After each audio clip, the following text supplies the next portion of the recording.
Hi friends, நம்ம விஜய் மல்லி ஸ்டோரியில் பார்த்தீங்க அப்படின்னா யார்கிட்ட என்ன சொல்லணுமோ அதை மட்டும் தாங்க சொல்லணும், மற்ற எதுவும் சொல்லக்கூடாது அப்படிங்கிறது உங்களுக்கே தெரியாமல் ஒருத்தர் இந்த விஷயத்த கரெக்டாக யார்கிட்ட சொல்லக்கூடாதோ அவங்ககிட்டயே நிறைய விஷயங்கள் சொல்ல பார்க்குறாங்க. யார் சொல்கிறீங்க அப்படின்னு பார்த்தீங்கன்னா பார்த்தீங்கன்னா விஜயும் கதிரேஷன் கிட்டேயும் கதிரேஷன் பார்த்தீங்கன்னா இந்த சுடர்கிட்டையுங்கிற மாதிரி நிறைய விஷயங்கள் தான் சொல்லிட்டு இருக்காங்க.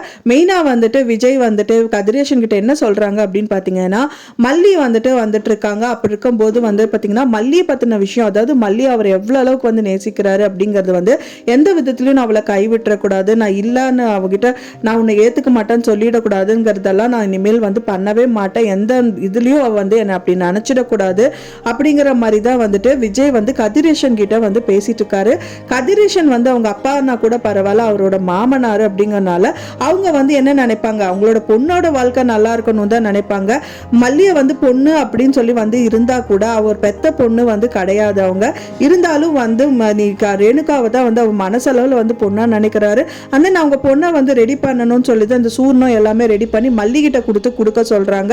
மல்லியும் விஜய் கிட்ட கொடுத்து அந்த சூர்ணம் கலக்கின பாலை கொடுக்கறதுக்கு ரேணுகா கிட்ட கொடுக்குறாங்க. ஸோ அது கொடுக்குறாங்களா குடிக்கிறாங்களா இல்லையா அப்படிங்கிறது தெரியல. ஃபர்ஸ்ட் அது சூர்ணம் கலந்த பாலே இல்லை அப்படிங்கிற மாதிரி தான் இப்போ எபிசோட்லயும் காமிக்கிறாங்க. அதுக்கும் இந்த சுடர் அதை மாத்திட்டு வேற ஏதோ வச்சிருக்காங்க. ஸோ அதை நான் அதைத்தான் நம்பி மல்லி கலந்து விஜய் கிட்ட கொடுத்து சுடர் கிட்ட கொடுக்க சொல்லியிருக்காங்க.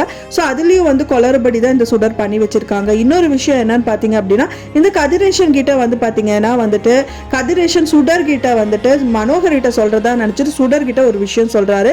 மெயின் அந்த மனோகரும் இந்த கதிரேஷனும் குடிச்சிட்டு இருக்காங்க. ஸோ அதுக்கப்புறம் ரொம்பவே போதை ஏறினதுனால இந்த மனோகர் அவங்க போய் படுக்கிற அப்படின்னு சொல்லிட்டு கிளம்பி போயிடுறாங்க.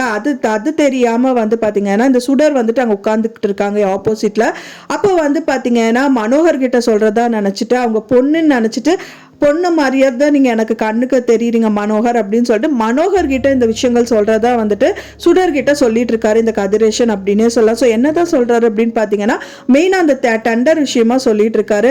டெண்டர் எவ்வளோ ரூபாய் வரும் தெரியுமா, எவ்வளோ வேல்யூ தெரியுமா அதுக்கு அப்படின்னு சொல்லிட்டு 80 கோடி வரும் அப்படிங்கிற மாதிரி சுடர் கிட்ட இந்த விஷயங்கள் எல்லாமே சொல்லிட்டு இருக்காரு. ஸோ சுடரும் அது காது கொடுத்து கேட்டுட்டு இருக்காங்க. ஸோ அதுக்கும் கண்டிப்பா ஆப்பு வைக்கதான் போறாங்க. ஸோ எங்க போய் முடியும் அப்படின்னு தான் தெரியல. அப்படின்னாலும் இப்ப மல்லிக்கு பாத்தீங்கன்னா விஜய் அவங்கள லவ் பண்ற விஷயம் தெரிஞ்சிருச்சு. இன்னும் மனசாரம் விஜய் மல்லியை ஏத்துட்டு தான் இருக்காங்க அப்படிங்கிற விஷயம் தெரிஞ்சிருச்சே தவிர பட் ஆனா வெளிப்படையா மல்லிகிட்டே சொல்லியிருந்தா நல்லா இருக்குங்கிற மாதிரி தான் எதிர்பார்க்கப்படுது. ஏன்னா அவங்க அதை தான் விரும்புறாங்க. ஒரு பூ வைக்கிறது அப்படின்னாலும் எனக்கு வைங்க அப்படிங்கிறத மனசளவுல நினைச்சிட்டு இருக்காங்க. ஆனா ரேணுகாக்கு வச்சிடறாங்க. ஸோ அப்படி இருக்கும்போது அவங்க கிட்டே டைரக்டா சொல்றதுதான் ரொம்ப சந்தோஷமா இருக்கும் அப்படின்னு தான் எதிர்பார்க்கப்படுது.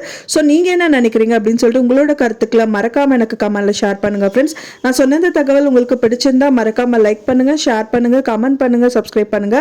மேலும் இன்னொரு மல்லி சீரியல் அப்டேட்டோட நெக்ஸ்ட் மீட் பண்றேன். தேங்க்ஸ் ஃபார் வாட்சிங் மை டியர் ஃப்ரெண்ட்ஸ். நெக்ஸ்ட் வீடியோல பார்க்கலாம்.